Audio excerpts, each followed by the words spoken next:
aje atuambie CBC inafanya kazi, haifanyi kazi, walimu wako na sisi, wako na sisi. Mpigieni makofi mazuri. Kutoka Mathioya au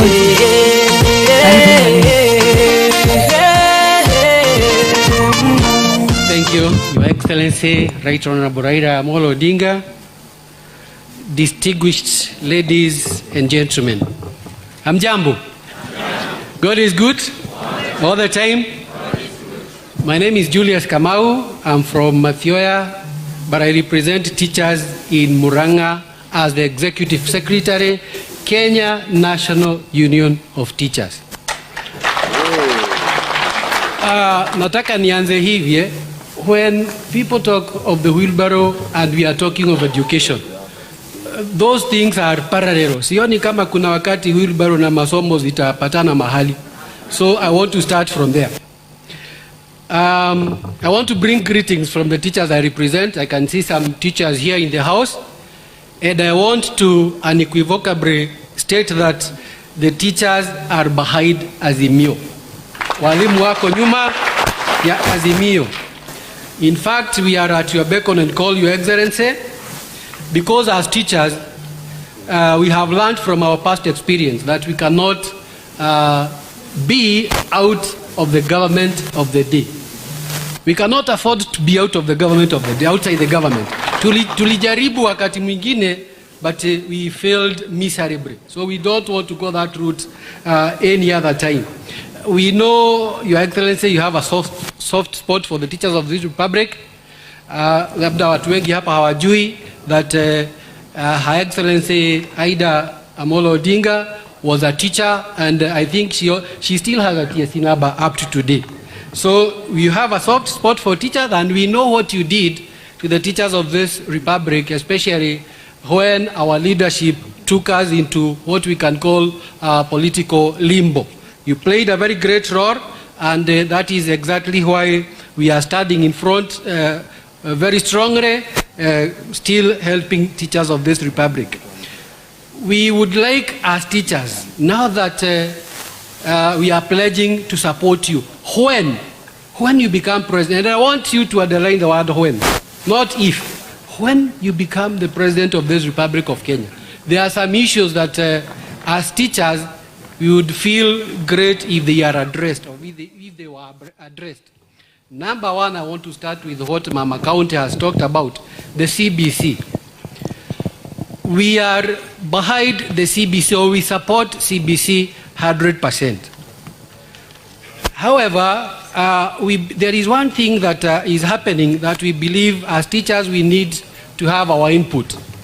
When we come to domiciling of grades 7, 8, 9 in junior secondary school, I think there is a mismatch somewhere.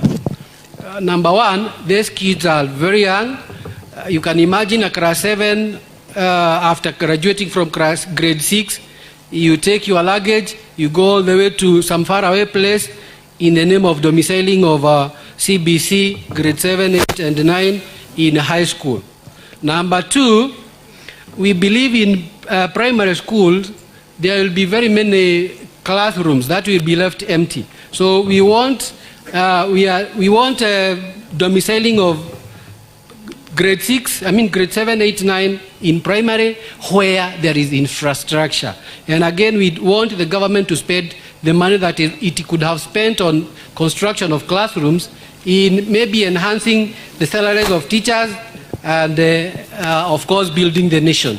The other thing, as I finish, I don't remember the last time that capitation of FSE, which you started with Mheshimiwa Kibaki, and FPE was reviewed. So we are urging you, when you become the president, to review capitation of the same.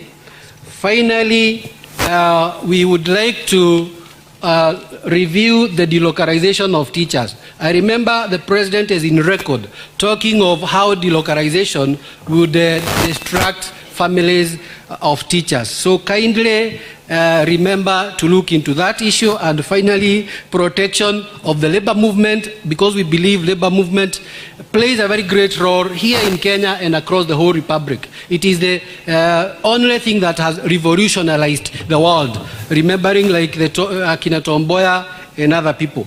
The very, very final. If you want information to trickle down to the villages where we are, which is the best route to use, it is the school, because schools are across the whole republic, in every village in this country. And I want to reiterate the fact that the teachers are behind Azimio na tuko na Azimio hadi mwisho. Asante sana. Asante sana. Na sisi tukutume kwa walimu, let us register our young people, wale ambao wamefikisha 18. Netiguo tumateithie kuoya kura niguo baba agakorwo na kura njiganu. Ndĩrenda gwĩta Peter Kegia again to come and speak on behalf of the musician. Na tondu andu maikarite thi muno, DJ unakuwa mchap unapiga wimbo as Kegia comes in, and please 2 minutes each ndio andu matikanoge muno. Cheza hiyo wimbo ya Kegia. Haya.